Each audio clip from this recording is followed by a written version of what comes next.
السلام علیکم، کیسے ہیں آپ سب؟ آج میں آپ کے ساتھ شیئر کروں گی نبی کریم صلی اللہ علیہ وآلہ وسلم اور ایک درخت کی محبت کا واقعہ۔ تو چلیے ویڈیو کو سٹارٹ کرتے ہیں۔ اسلام کے ابتدائی دور میں نبی کریم صلی اللہ علیہ وآلہ وسلم مسجد نبوی شریف میں کھجور کے خشک تنے کے ساتھ ٹیک لگا کر خطبہ فرمایا کرتے تھے، اور اس طرح آپ کو کافی دیر کھڑے رہنا پڑتا۔ صحابہ کرام رضی اللہ عنہ کو آپ صلی اللہ علیہ وآلہ وسلم کی یہ مشقت شاق گزری۔ ایک صحابی جس کا بیٹا بڑھائی تھا، اس نے نبی کریم صلی اللہ علیہ وآلہ وسلم کے لیے ممبر بنانے کی درخواست کی تاکہ اس پر بیٹھ کر نبی کریم صلی اللہ علیہ وآلہ وسلم خطبہ دیا کریں۔ نبی کریم صلی اللہ علیہ وآلہ وسلم نے اس درخواست کو پذیرائی بخشی، چنانچہ نبی کریم نے کھجور کے تنے کو چھوڑ کے اس ممبر پر خطبہ دینا شروع کر دیا۔ ابھی تھوڑی دیر گزری تھی کہ اس تنے کے رونے کی آوازیں آنے لگیں۔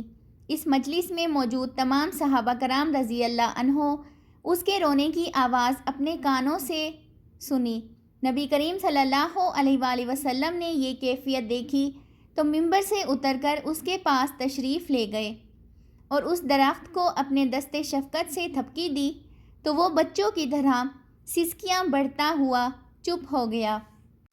اس کے بارے میں حضرت عبداللہ بن عمر رضی اللہ عنہ کی روایت ہے کہ نبی کریم صلی اللہ علیہ وآلہ وسلم ایک کھجور کے تنے کے ساتھ خطبہ ارشاد فرمایا کرتے تھے۔ جب ممبر تیار ہو گیا تو آپ صلی اللہ علیہ وآلہ وسلم اسے چھوڑ کر ممبر پر تشریف فرما ہونے لگے۔ اس تنے نے رونا شروع کر دیا تو آپ اس کے پاس تشریف لے گئے اور اس پر دست شفقت رکھا، جس سے اس تنے کو تسکین مل گئی۔ صحابہ کرام رضی اللہ عنہ نے حضور صلی اللہ علیہ وآلہ وسلم سے پوچھا، یا رسول اللہ، یہ کیا ماجرا ہے؟ نبی کریم صلی اللہ علیہ وآلہ وسلم نے فرمایا، اے لوگو، اس تنے سے میری جدائی برداشت نہ ہو سکی اور اس نے میری جدائی میں رونا شروع کر دیا۔ خدا کی قسم، اگر میں اس کو چپ نہ کراتا تو یہ قیامت تک روتا رہتا۔ سبحان اللہ! کیا شان ہے مصطفیٰ صلی اللہ علیہ وآلہ وسلم کی۔ آئی ہوپ کہ آپ کو آج کی میری یہ ویڈیو اچھی لگی ہوگی، تو چینل کو سبسکرائب کر لیں تاکہ مزید نئی آنے والی ویڈیوز کا نوٹیفیکیشن بر وقت آپ کو مل سکے۔